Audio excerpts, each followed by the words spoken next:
Hey, let me start you off with a quote from Ralph Waldo Emerson. Solvency is maintained by means of a national debt. On the principle, if you will not lend me the money, how can I pay you? Do you get the point? The point is if I don't keep borrowing money, then how am I going to pay off the people that gave me the money originally? Now, if we live our lives that way, our families, our small businesses, we get shut down, we get foreclosed upon, right? We go bankrupt. And the reality is if you or I or our small businesses were to run our affairs like the US government has been, or like many countries throughout the world lately, we're already shut down. We're already foreclosed upon. We're already living in our parents' basement. We are at about 14 trillion in debt as far as where we're existing right now in the United States. 14 trillion that is borrowed money that we just have to pay interest on. The way we've set things up, we're on our way to $20 trillion in debt really quick. Now, I'm sorry, but you can't grow your way out of that.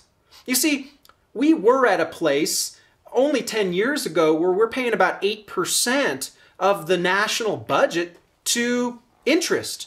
We're working our way towards 40% of our national gross revenues going towards interest payments, just interest payments.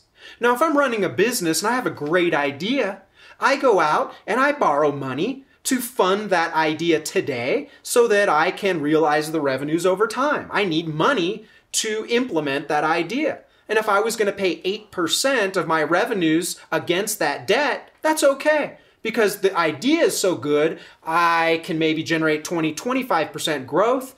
I'll forego that 8% charge. But 40%?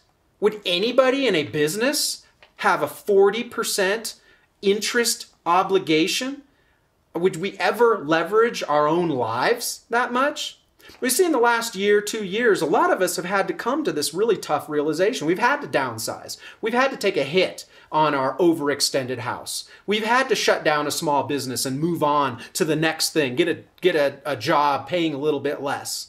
But the government seems to be able to just print more money or borrow more money or, as the case might be, raise taxes more. So you can only get revenue from 3 places. You borrow it, right? You tax it, or you print it. And at one point here, we're living so beyond our means that there's going to be a crash. There's going to be chaos. Who can fund this throughout the world anymore? So again, I just ask us to compare to our own lives, our own families, our own small businesses. If I don't somehow have the ability to monkey with the system, if I don't have the ability to prolong the debt leverage, then I go in the tank. It just seems that the government has the ability to play the game another year, another 2 years. Big business can play the game a little bit longer. But ultimately, you got to pay the piper. And my fear is that we're a bunch of lemmings all running towards a cliff, and we're all going to go over this cliff. What are you going to grasp for as you're going over this cliff? Because can we collectively grow our way out of this kind of debt? I want to leave you with one other quote, and this comes from Samuel Johnson. He was an 18th century English writer. He wrote, "Do not accustom yourself to consider debt only as an inconvenience. You will find it a calamity."